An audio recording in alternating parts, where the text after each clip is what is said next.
Hello, everybody. This is the Ward on Sports 2021 with me, Dan Ward. We are continuing our division previews for the upcoming baseball season. Today, we are talking about the AL Central.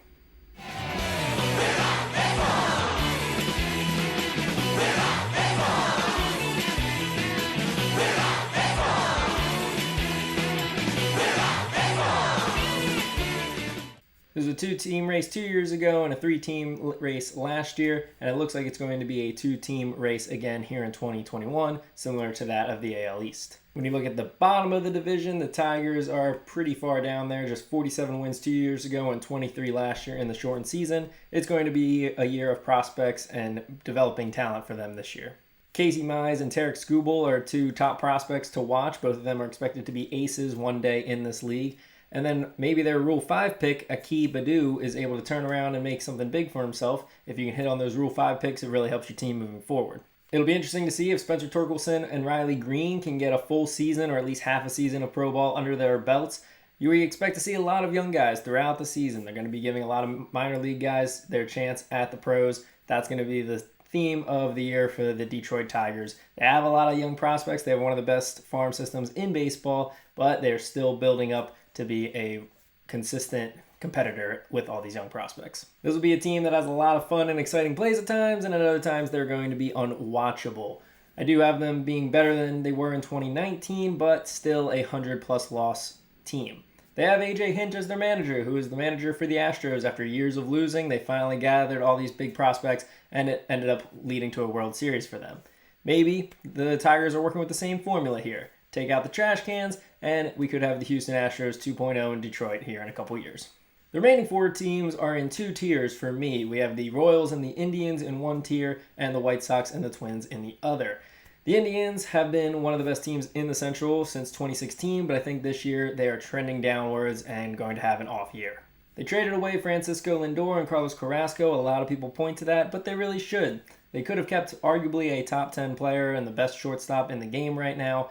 And while they did get a good haul for the future, some good prospects coming back from the Mets, not really that excited about Ahmed Rosario or Andres Jimenez really helping them out this season. Their pitching staff is going to be good again. Shane Bieber is coming off a historic 2020 campaign, but if that pitching staff falters in any way, this could be a real long season for the Cleveland Indians. Then you have the Royals, who actually could make some noise. They are one of my slightly bolder picks this year. They, I think, will finish actually in third, just slightly ahead of the Indians, because they're moving up the charts. They don't have quite the same pool that the Detroit Tigers have, but they've been getting better year after year, and they brought in some good pieces to help them out this year. They brought in Mike Minor, Carlos Santana, and Andrew Benintendi to pair with their Hall of Fame catcher who they re-signed, and Salvador Perez. Plus, they have Whit Merrifield, who I wouldn't be surprised if he gets some MVP votes this year. Alberto Mondesi is a player that I really like, and then Bobby Witt Jr., potential Rookie of the Year candidate. Once they bring him up because of service time manipulation, which needs to be gone in the new CBA, at least for us fans, if you're good enough to be a starter or at least be good enough to be on the Major League roster, why do you have to be sent down to AAA just for 2 weeks? And yeah, well, it's only 2 weeks. You got to see the guy anyway. It's annoying. Let the kids play. He will have a real chance at Rookie of the Year once he comes up. That's going to be a lot of fun. So the Royals, not going to be good enough to make the playoffs, but I do think that they're going to turn some heads this year in the AL Central.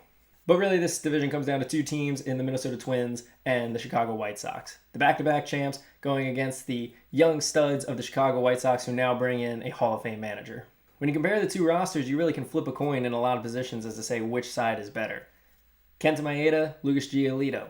Both of them Cy Young candidates for sure. Kenta Maeda showing that coming in second last season. In the number 2 spot, Jose Barrios, Dallas Keuchel, both proven ace ability and dark horse Cy Young candidates this year. In the 3 spot, Michael Pineda, an X Factor, an unknown because he hasn't pitched in a while, could be the X Factor for the Twins, versus Lance Lynn, a guy who's proven himself and was one of the big acquisitions of this offseason among any teams. At first base, 2 power bats, guys that can carry an offense by themselves, but also guys who are streaky and may go silent for a while. An offensive shortstop for the Sox, an amazing defender for the Twins. Big bats up and down the lineup for both teams everywhere you look. 2 offensive powerhouses in the AL Central. I'd give the slight pitching advantage to the Twins, not really because of those 1, 2, 3, but because of the 4, 5. I trust J.A. Happ and Matt Shoemaker a lot more than I do Dylan Cease and Carlos Rodon. Sorry if I pronounced that wrong. I do give the slight offensive advantage to the White Sox because while both have a lot of firepower, I do believe that Luis Robert and Eloy Jimenez, the two young studs for the White Sox, are going to have very strong seasons, potentially being in that MVP argument, at least one of them. And you can trust them a lot more to have good seasons, even though they're young, compared to the players like Byron Buxton, who constantly is getting injured for the Twins, but when he's in there, he's a game changer. And Alex Kirilloff, who they're probably going to rely on a lot, although he's not on the opening day roster. They are going to bring him up, and he's going to play a lot of left field, but is his bat going to be consistent enough to really help the team? That's why I give the advantage to the White Sox, just a slight one offensively. But overall, I got to give the slight advantage to the Twins because they do have more depth across their team. When the dog days of summer come, the Twins are going to be able to rotate pitchers in more frequently or get their starters some rest without losing too much on the field. Pitching-wise, they have Lewis Thorpe and Randy Dobnak who can eat up innings, who can be a 6th and a 7th starter. They could fill into that 4-5 role if they need to.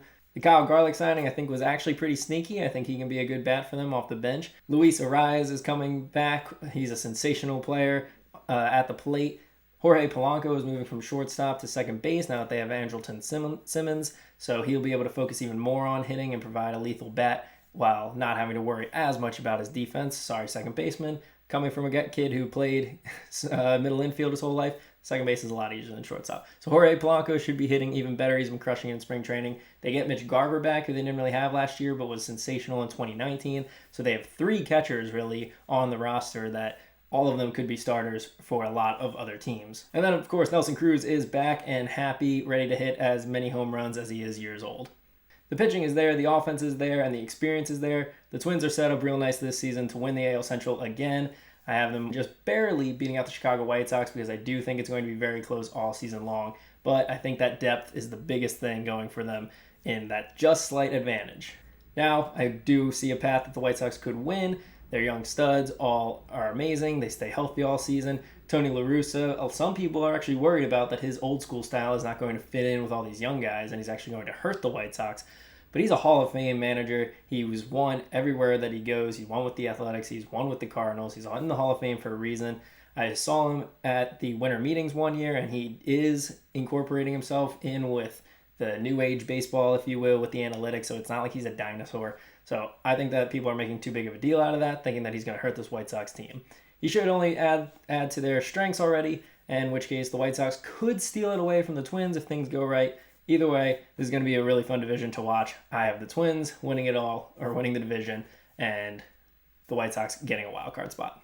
So wrapping it up, once again, we have the Twins winning the division, the White Sox coming in second, getting a wild card spot, the Royals just barely edging the Indians for 3, and then the Tigers getting 100 losses, but seeing some great signs and strides from their young players. This will be a fun division, even though it's just a 2-team race, because, hey, maybe the Indians will prove me wrong and prove that they don't need Francisco Lindor in order to be successful. And we have a lot of young talent up and down the board. Alex Kirilloff, most of the White Sox star players, Bobby Witt Jr., Spencer Torkelson, Casey Mize, just to name a few. So keep an eye on the AL Central. It's going to be a lot of fun. I will be keeping an eye on the AL Central for sure as a full-time Twins fan this year.